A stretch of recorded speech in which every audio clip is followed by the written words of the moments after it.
Well, hello, my dear friends. What a joy it is to be back recording again. I welcome all of you to the Girls for Greatness podcast. I am thrilled to be back at it, episode 161 with Lindsay Sealey. This is my kickoff to season number 5. That's hard to believe, but I am so thrilled to have Lindsay with me.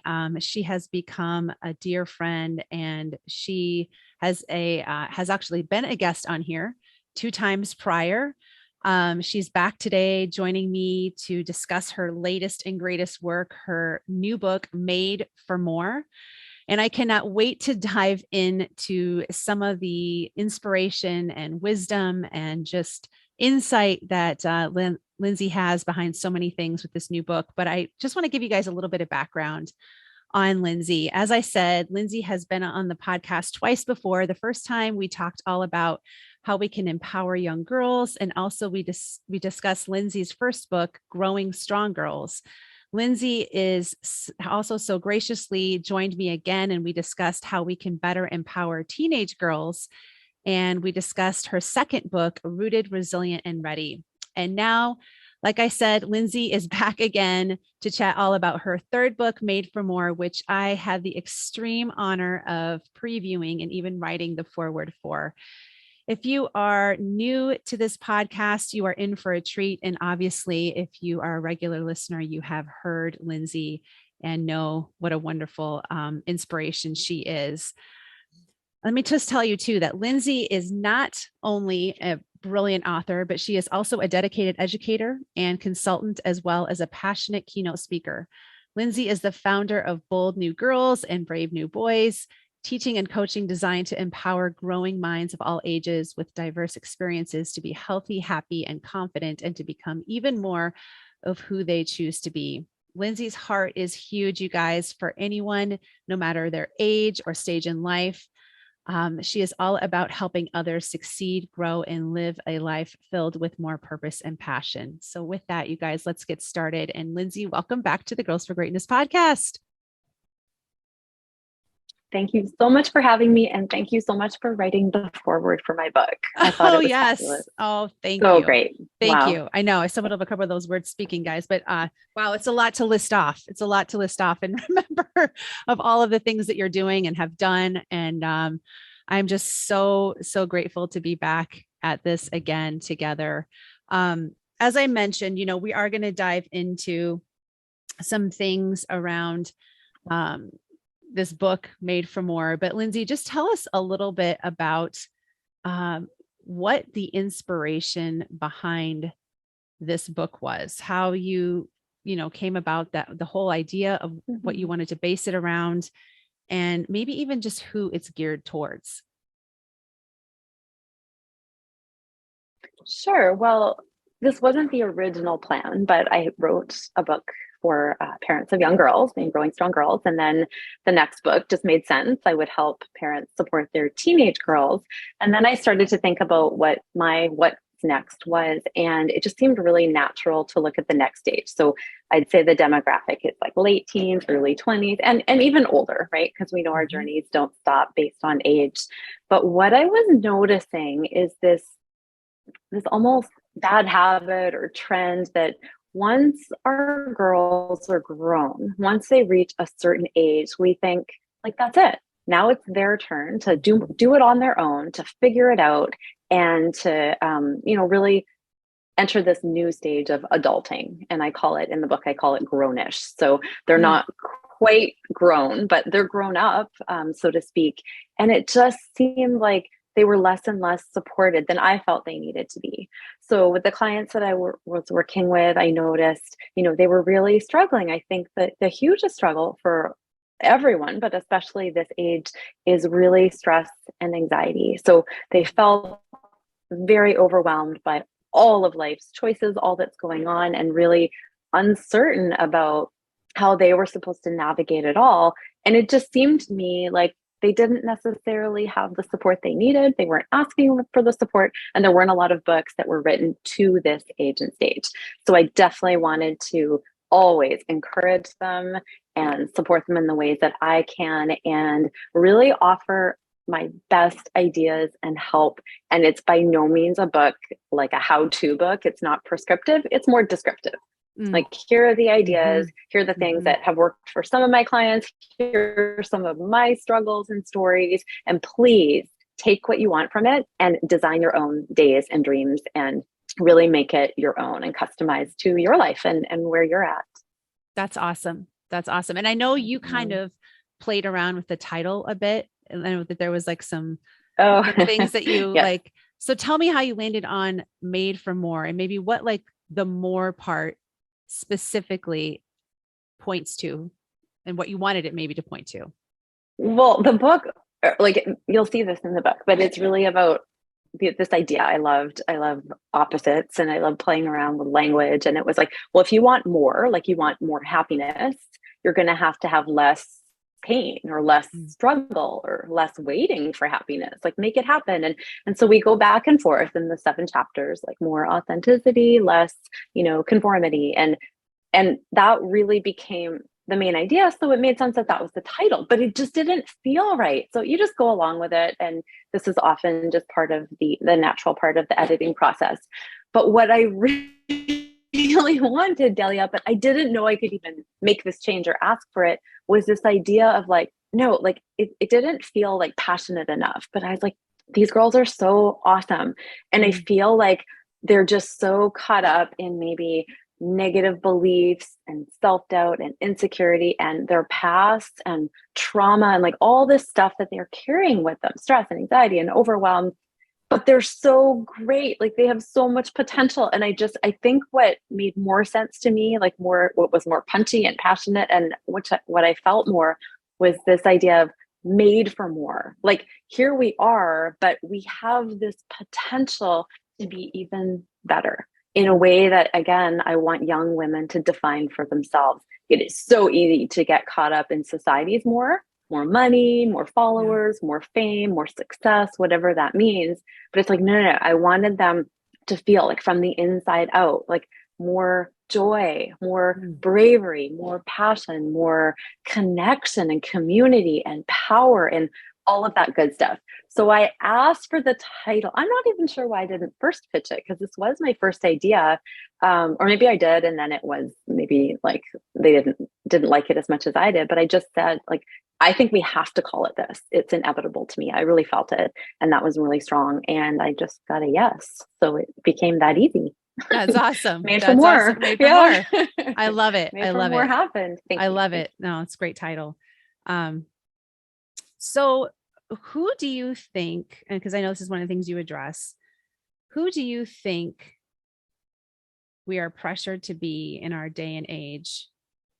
And the second question around that was, or that I have is, do you think we can be more than we ourselves are capable of imagining? Okay, I like both of them. I hope I remember.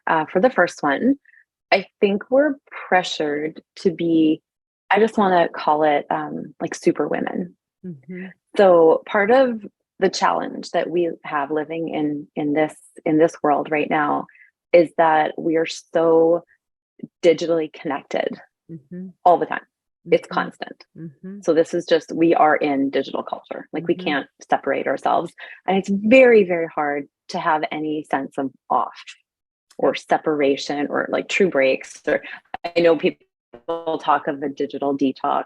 I find that almost impossible. But yes, it's somewhat possible. So we're so influenced by what we see that I think that then gets internalized. So if I see all of these images and I see people who are happy and doing things, and wow, do they have a great business or family or life? And we can't help but feel like, number one, we need to go for that too. Like, this is the standard, this impossible and often unrealistic and even fabricated standard. And the second thought is, clearly I'm not getting it right. I'm not measuring up. I'm not fitting in. I'm not doing X, Y, and Z to get whatever they have.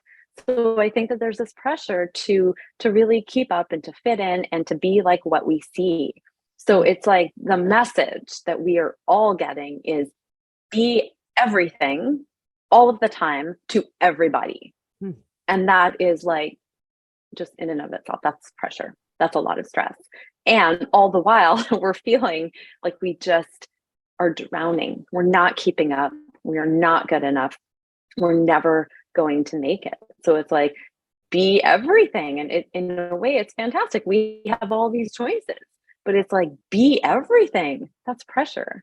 And so I just feel the who we should be is now defined outside of us. It's defined by society. It's defined by social media. It's defined by possibly friends and family, and then defined by us as it sort of trickles down. But I don't think that's truly us. So I think this should is really, really tricky, but it's so prevalent that by these images are so powerful, right? I find them very powerful and persuasive and very damaging. Because if you're seeing thousands of images every day of what beauty should be, what fit should be, what healthy should be, what successful should be, then how can you not be influenced unless you just have no exposure? But that's not realistic. So I think that's the should. I love your second question. Let me give this a think. I think there's a tendency to feel like we really should just accept who we are and not push so hard. So this is sort of like the opposite extreme. Instead of being that superwoman, it's like, could we just like be satisfied and just be content with how things are and stop the push? And in a way, maybe stop the growing, because it's too much. And I think this is like the other end, or the other side of the perfectionism coin, is the procrastination. So if I'm not going to be perfect, like clearly I can't keep up with these images and these other women, then I'm just not even going to try. I will check out, and I will probably become like a little sad, depressed, lonely. Like we kind of tend to isolate and insulate. And so I think that's not it either, because I don't believe that's right. I don't believe that's how we're wired as humans. As humans, we are wired to grow, to become, to learn, and we have a whole life, and hopefully a long one, to become better and better every day. So I think instead of thinking I have to be everything or I'm going to be nothing, I think it's that very healthy balance of a little better every day. If that can be your goal, and you're pacing yourself and you are comparing yourself just to yourself, I think that's a healthy attitude and a healthy perspective. So there's no push. You don't have to like push yourself. It doesn't have to be harsh. The journey can be filled with self-kindness and self-compassion. But I think not growing and not sort of like taking some risks and trying to develop and grow and learn and become, I think we want that. We just don't want it in extremes. Society is very obsessed and compulsive and extreme. And I don't think that's how it's supposed to be. But I think as humans, growing is what excites us. Growing is what makes us happy. Growing brings us joy. We are meant to be on this earth for but to become better versions of ourselves. Yeah. And then define it in any way we want. But I don't think checking out is a choice. And I don't think pushing so hard that we become exhausted is a choice either. Yeah, I agree. Oh, so many good points there, Lindsay. I mean, thank you. I think, just what you said earlier about how we're almost told, who we're supposed to be. I mean, I think sometimes just hearing you say that, but thinking, we've almost like checked out in our own minds sometimes, I feel like, because we are so inundated with media, the visual, the all of it. And it's almost like sometimes I even find myself thinking like, do you really believe this? Like, are you actually paying attention to what you're taking in here? Like, how do you feel? It's almost like a check-in I have to have with myself. Like, how is this making you feel?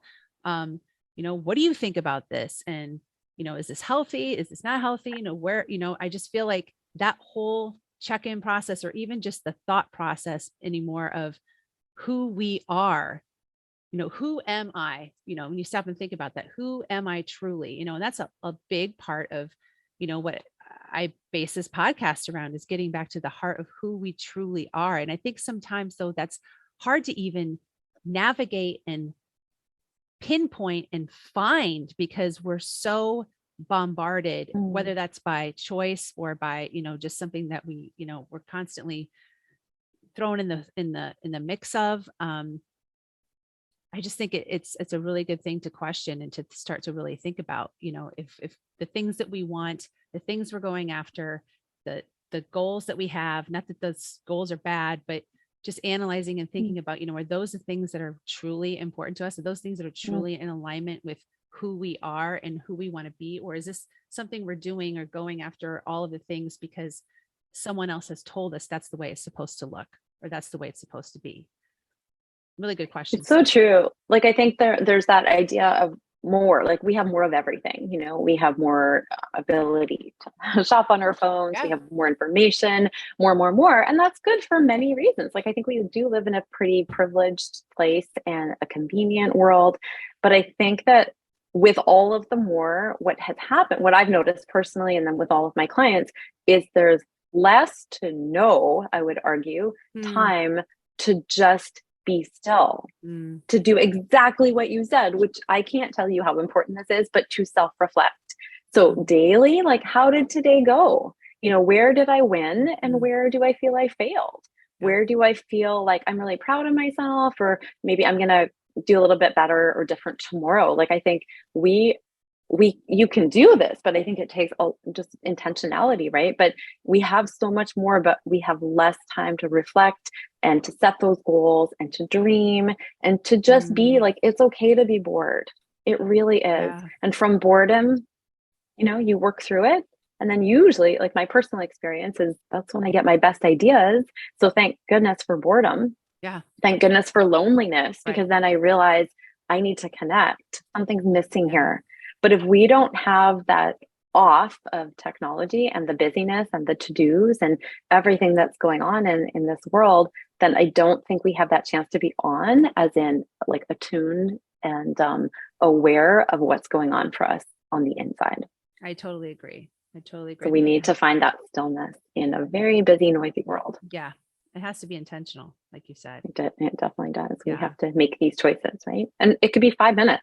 Exactly. I don't think it has to be 5 hours, or you don't have to, go to a meditation retreat or take a vow of silence. Like, these might not be realistic, or even something that's interesting, but 5 minutes it's 5 minutes more than the 0 that you're doing, right? That's so true. That's so true. Mm-hmm. So I'm quoting here. So your book focuses on 7 areas of growth. You have authenticity, happiness, confidence, progression, mindfulness, connection, and power. Hope I got all this right. I'm curious what one of those, or what part of that, most resonates with you on your own personal journey. I like them all. This is really hard. Okay. What I'll do is I think I will tell you, not the one that resonates the most, but the one that's the hardest for me. Yeah. So I think, like, I think we all, like, we can try to find ways to be happy, and that changes as we grow. And the hardest one to write from an authentic place, because it's hard to be vulnerable, I think, is this idea of connection. So it's like, probably my hardest thing to navigate. Like, I'm good at, like, doing my own thing and creating and taking care of myself. And this is in part how I was raised, was to be independent and to be self-sufficient. And, I can do things, I can achieve and accomplish, and I can look like I am fairly happy and healthy and balanced. But I think the hardest part for me is understanding humans. So my default is like, if I don't get them, then I will just be by myself, because that is safer, easier, and in some ways, so much more happy for me. So it's like this world that I know I have to jump into, because connection also feels so good when you get it. But I think it's one of the things that I find the hardest to do, because humans are flawed and they're going to disappoint you and they're going to say the wrong thing and they're going to cause hurt. But I cause those things too, right? There has to be an understanding that it's not just what I get from people, it's what I give. But I find it really hard. Like, I feel in some cases I'm vulnerable and maybe I don't get that back, or I show up for people and I give, and I'm a very generous person. And I wonder when they're going to show up for me. And it's so I can easily slip into this victim mode. And I just think, again, my default is just like, do my own thing and keep creating. And that is okay in a sense. But I think sometimes I do feel lonely for real, authentic connection. And I think, again, it's part of this world that we live in that's so connected, but we're becoming so disconnected. Yes. And so I try to have practices like meeting someone in person once a week, or not waiting for people to talk to me or ask me how I'm doing, but reaching out to people and trying to be like the initiator. And I think finally just trying not to have expectations, put expectations on people. They are who they are. They have different, experiences and energies and feelings day by day. And so trying to let that go a little bit. But I think that was the hardest to write, because I know in theory it's good, but it's something that's just really, really hard for me to be connected and to have a community, to have a group of people, because I really do enjoy just one person at a time. I think that's always been easier for me and better. But yeah, I think I just wanted to make sure I was being authentic and saying, this is what I know is so good for us to be more connected and less separate, but it's really hard for me. That's so true. Well, I get that. And I think you make a really good point, because the illusion of connection, I think, is what a lot of us feel. We may feel connected, but like you said, it's different when it's, that heart to heart connection, even face to face connection, which I think a lot of us have replaced. I mean, for a while we had no choice, right, with the pandemic, but now that that's over, even, I mean, I even myself, can be guilty of that. But I think there's nothing that beats that one-on-one, face-to-face, even just over the phone. I sometimes feel like over the phone, I lack at that, because I will send a text message before and I'm like, why don't I just pick up the phone? Right.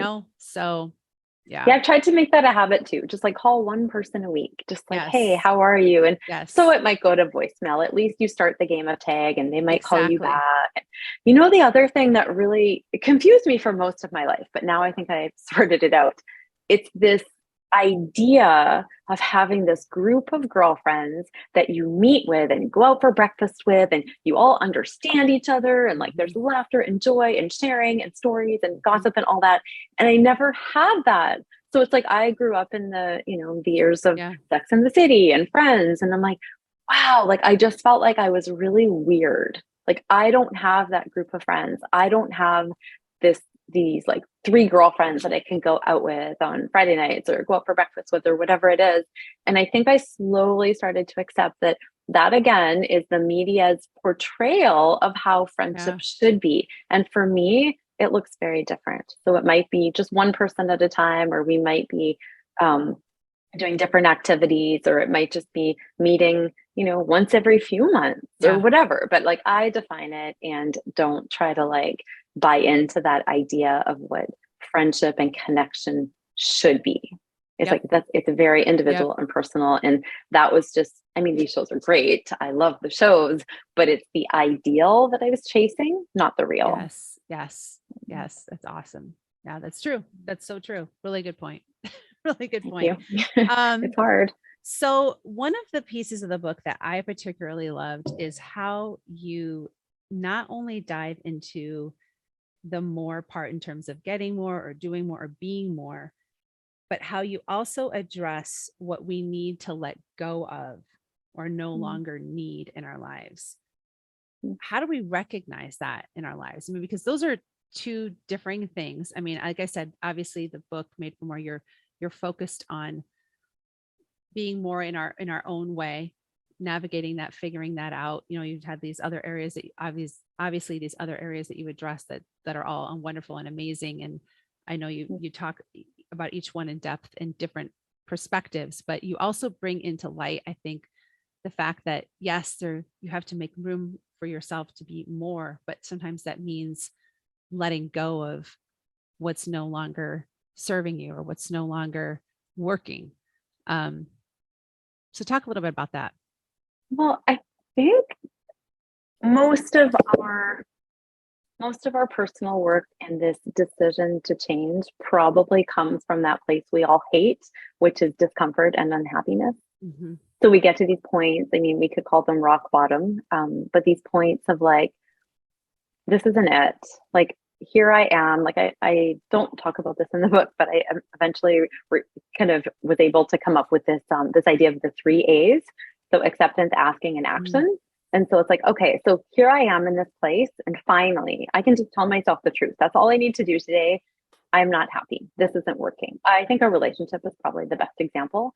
So I'm not happy. This relationship isn't what I want it to be. It's not the same as it used to be. I'm not feeling it anymore. Whatever we start to notice, there's this discontentment and restlessness and these feelings. And usually we're so uncomfortable, we just decide to like shove it down and keep pretending, because that's what we do. Like, no, it's okay. And sometimes I go to that place of I should be so thankful I'm in a relationship. Some people have nobody. Like, this is good. Like, mediocre, good enough. Like, this is my life. I will just, here I am.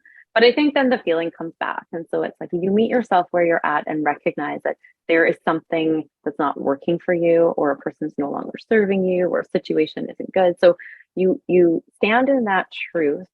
And then I think when we can be brave, we start to ask questions. So if I'm not happy here in this place or with this person or at this job or whatever it is, what do I want? Like, what do I think happiness or better would look like?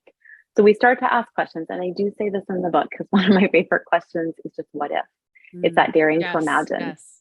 What if I just broke up with this person? What if I just tried this new activity? What if I just quit, or I stopped calling that person? I said to them enough. Like, I don't think we can be friends anymore. Like, so daring to imagine, I think, just really gets the ball rolling. So it's like, okay, now I'm playing around with it in a playful way, but I don't have to do anything. So it's much less scary, but we're starting to like open ourselves up to these possibilities.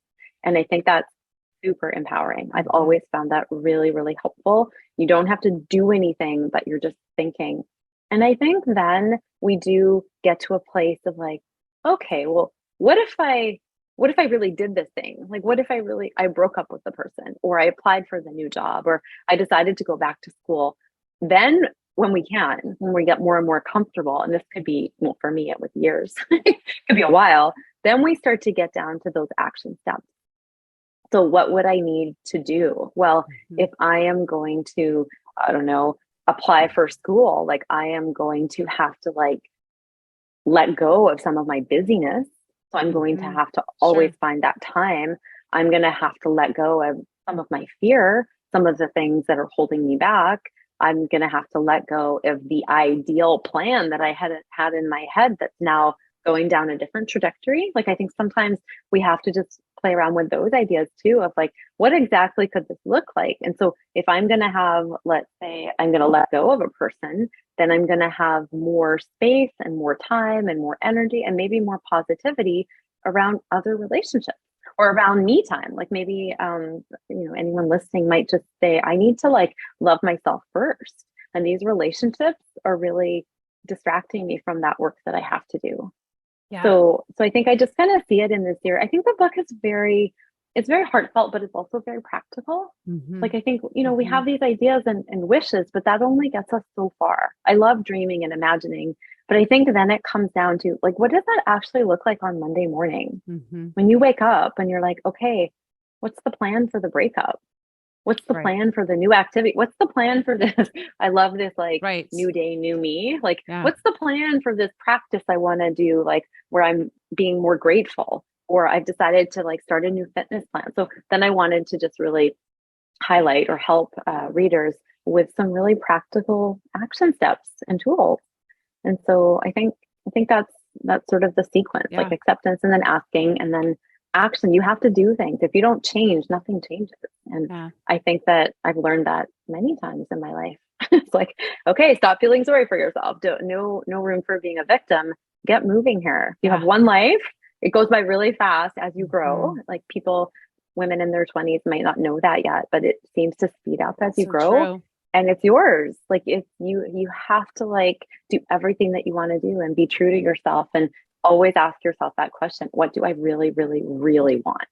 Yeah. That's like the golden question. Yeah, it's so true. That's so true. That brings up a great point. I think so many times I think we focus on the doing more, being more, adding something in, or, adding one more thing to what we, have in our day, or something we want to incorporate. But then we need to really stop and examine, okay, so what can I maybe eliminate that's not working, or what can I maybe cut back on, or shift in my life to make room for this other thing or this other area that I want to work on. How can I, take the time and shift it, so that I do have more time for this other thing or other area. So yeah, that's a really good point. I really like that. Really There's something I think that we all do, and I kind of want to call it like the biggest lie. The biggest lie is that we're very, very talented at multitasking, and that we can have many priorities. And those are both lies. So we can't multitask because it divides our attention. Our brain cannot give 100% to a task if it's doing multiple tasks at the same time. We think we can. And I still, might, I don't know, talk to someone on the phone while doing laundry, but it's like, how present am I to that conversation? Right. And how well is this laundry being folded? I like it pretty straight. So I think we lie in that sense, lie to ourselves, fool ourselves. And I think the very word priority means one. So if I'm going to ask you to pick one priority, you can't tell me that is fitness and family and work and vacationing. And like, you can't have many. I think there can be a bit of an order, but it's like one, if you were to name one, and once that gets all of your attention, or maybe becomes to be maybe a little bit easier and more automatic, then you go to your next priority. But this idea, it's probably also societal messaging, like do it all, do everything all at once. You're right. It's like, we only have so much energy and time and focus. And I think it might be a smarter strategy for us all to be like, hey, maybe right now it's a season where I'm developing my business. And so maybe, social engagements get put to second, or maybe like, I don't know, those volunteer experiences can go down a little bit. But I think it's just one priority, one task at a time. And once we have that somewhat in balance, then sure, add in something else, or try to do a few things at the same time. But I think that's a little bit of a trick. Yeah, no, that's really smart and really good reminder. That whole idea of monotasking is really difficult. I mean, I try and remind myself of that at times, but I'm like you, usually if I'm rolling laundry or doing something, I have something else that I'm doing, listening to or whatever, and that's okay. But it's like you said, being fully present to one thing is not an easy thing to do. But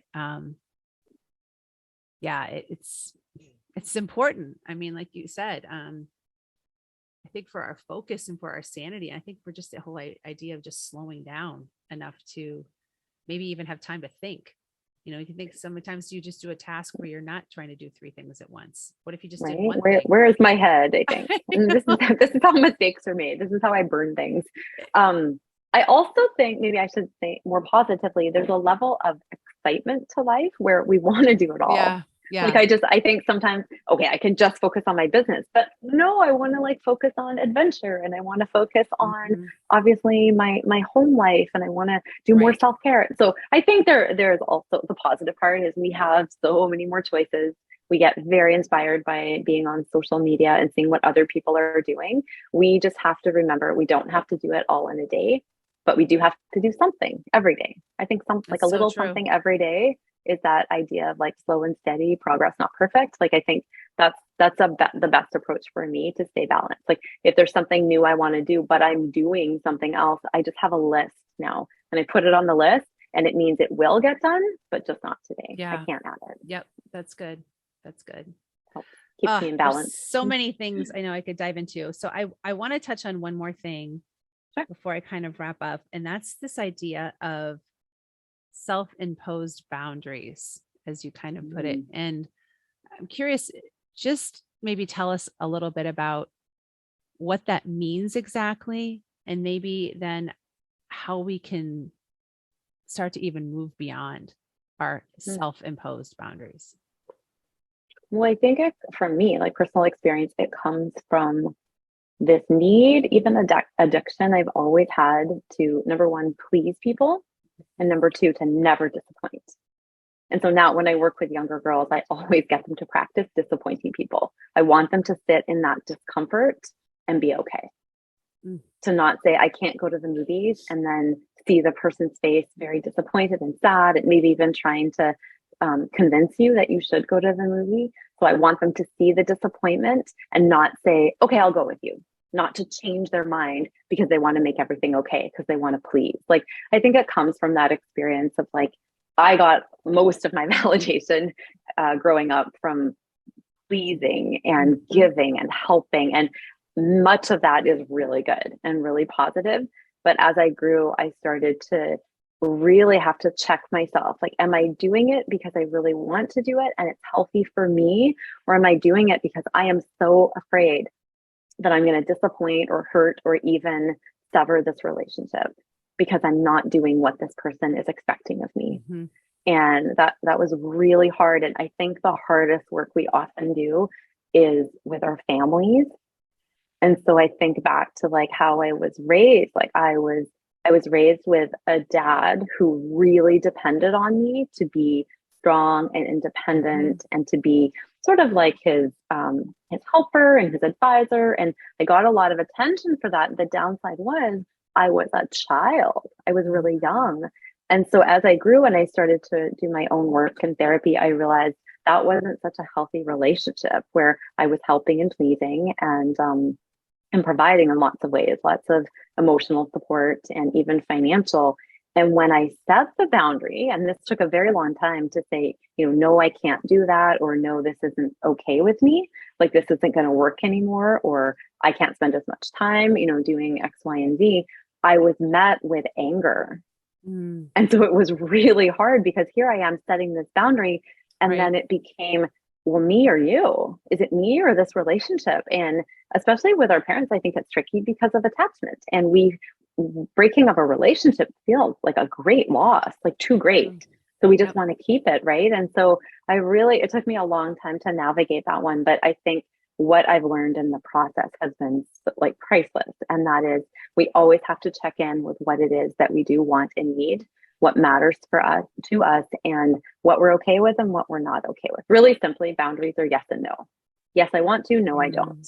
Yes, I'm in this relationship. No, I'm not in this relationship. And I know that sounds really clear cut. It's not always that easy, but just being able to decide. With little girls, we talk about hula hoops. So that's sort of the great visual. You're in the middle. It's your hula hoop. No one can jump in if you don't invite them or want them in. And don't jump into someone else's hula hoop to save them or please them or do their work for them. And so I started to just remind myself of that. And then it was being able to know what I wanted and then to say it, and then to say it without apologizing or feeling guilty or ashamed or bad. And if someone doesn't like our boundaries, usually that's more like a good sign that we are healthy. If they have a reaction to it, that is their problem. And it's hard, I think, when we change and we become more assertive and we're really clear and we're really healthy, and someone's not okay with that, but they're not being okay with that, it's not my problem. Because if we're choosing other people or ourselves, I hope to God that we're choosing ourselves. And I have to say, there was a time when I wasn't. I was choosing the unhealthy relationship because I thought that was what I was supposed to do. I thought that meant being a good daughter. And that's what I had just known, right? So being able to set boundaries with my dad was very hard and also very good. So setting that boundary, and then when getting pushed back, really standing firm in that boundary. And so a lot of times it's simply just repeating, like I said, no, or I'll say it again, or do you understand what I'm saying? And sometimes it means that border goes down, which is, I can't be in relationship with you right now. because you are not healthy, or this is not healthy. Right. And I think sometimes that is definitely what we have to, especially if we get into mistreatment and abuse and violence. Like that's where it's not negotiable. But I think it's just really hard. It's hard to say what you need and to be brave. And I think it's hard to not disappoint people. And I think it's really hard to not set a boundary and follow it up by I'm sorry, or I don't mean to hurt you, or can I tell you the 10 reasons how I came to this conclusion? I don't think anyone really deserves that. I think it's our journey, and we can just keep it pretty simple. This is about me setting my boundary. Yep. And here it is, Yep. very firm. And so true. It's a hard one, but I think these are personal too. I mean, setting boundaries, it's very individual. It's in your timing, when you're ready, and in your way. But it's my hope, and I'm pretty sure I say this in the book, that we do have an awareness of how boundaries keep us healthy and safe and protected, and that our job is just to practice setting them. That's and so to true. practice being brave and being courageous and being strong. And you'll start to feel that that's a better way, and you'll start to reap the rewards, but it is incredibly, incredibly hard. Yep. You're right. You're right. That's so true. And I love what you said about apologizing. I talk about that a lot on here. Because sometimes it's just a reminder to myself, because that's always, been my default is, oh, I'm sorry, but, or, oh, like, I'm apologizing, I always think, like, what are we apologizing for? Being healthy, being amazing. I know. Having standards, having confidence. Like, it's ridiculous. So true. It's so but we do it all the time. Yes. I'm so sorry that I'm on time, but isn't that a good thing? We're on time. You're exactly right. We're so weird. That's so true. That's so true. Okay. So being a seasoned veteran of this show, I know you've heard my questions, but I am going to ask one that I know you've heard before, because maybe it's changed, and just because this is one I have kept each season. So tell me 3 words that best describe who you really and truly are. Okay. I have no idea what I said last time, but I'm just going to dig deep here. 3 words that describe me. I know that I am generous, like I said. I know that I'm wildly, unapologetically creative. And I would say deeply passionate. Love those words. Those are great. Delia, I'm pretty sure they're the same words. It could be. I'm gonna have to go back and listen. Go back and listen to the end. I don't know if I asked you that question. Maybe the second one. I might have skipped that one, but I know the first one, the first interview we did, I did. So 2 new questions that I'm adding to season 5. They kind of go hand in hand, but the first one is, tell me one thing you are currently working on to improve upon in your own life. Oh my God, there's so much. Let me think of the juiciest.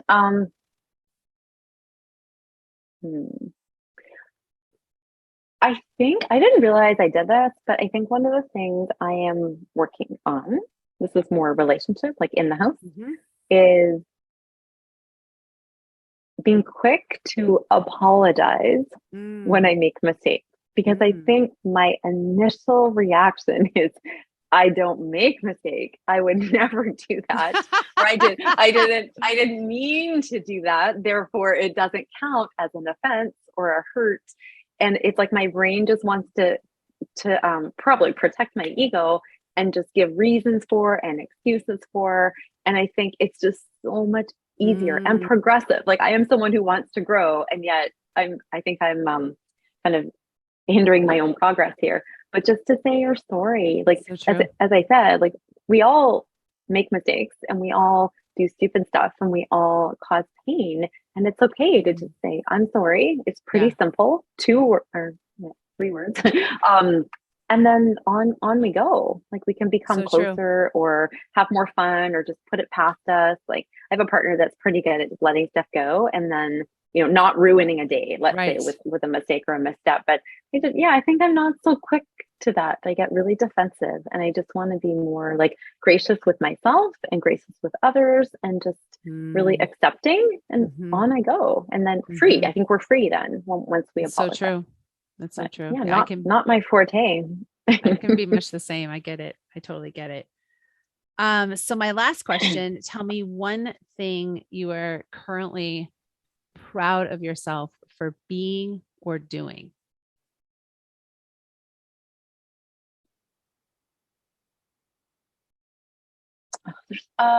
Okay, book aside, because I'm pretty darn proud of this book, Yes, you should be. but and just this work that goes into it. I think I'm proud of the place that I can now get to when I'm not feeling good about myself. I think the Mm, past me would not feel good and want to hide and like really like feel shame and be mean. Like we're all, we all have these inner critics, but mine was pretty harsh. And I think, wow, like how cruel are you to yourself? They're like, this is not helping and it's not supporting and it has no compassion or care. So I think just when I get to those places and to just expect them, this is life. There's going to be days where we don't feel good or days where we're right. maybe not our ideal self or whatever it is that we're going through. And just to really meet myself with some tenderness and kindness and just to use this as an opportunity to up my self-care game. So like if I don't feel great, then it's like again, I have choice and I can always do something. I am such a believer Mm, of that. So maybe it means I need some rest or I need to cancel plans or I need to, journal again or for the third time that day or whatever yeah. it is. But I think being able to recognize like I'm not going to go down that road of self-punishment because that's been most of my life. I want to pick a Mm, different road and I want to feel good no matter what, even when I failed and made mistakes and maybe feel bad about myself, whatever it is. that's But really to be a smart. little, this is all work in progress. I I'm love it. I love it. progress. No, you should be proud. You should be proud. And you should be Yeah, so proud, Lindsay, of your book. It's thank you. tremendous. Everything you've written, your other books too, set aside too, but I know so many people are going to be so impacted by this work and your amazing Thank writing you. and wisdom. And Thank you. I will for sure have everything linked up, you guys, in the show notes for how you can connect with Lindsay, how you can find her books, and especially this new one, Made for More. And I'm just so grateful that you were able to come back on and talk more about this. You've become a dear friend, and I'm just so Oh, blessed to know you and to have been a part of this work and to now be able to bring to light, again, all the amazing things you're up to. So thank you so much for being here. thank you for having me. Always fun, always a pleasure.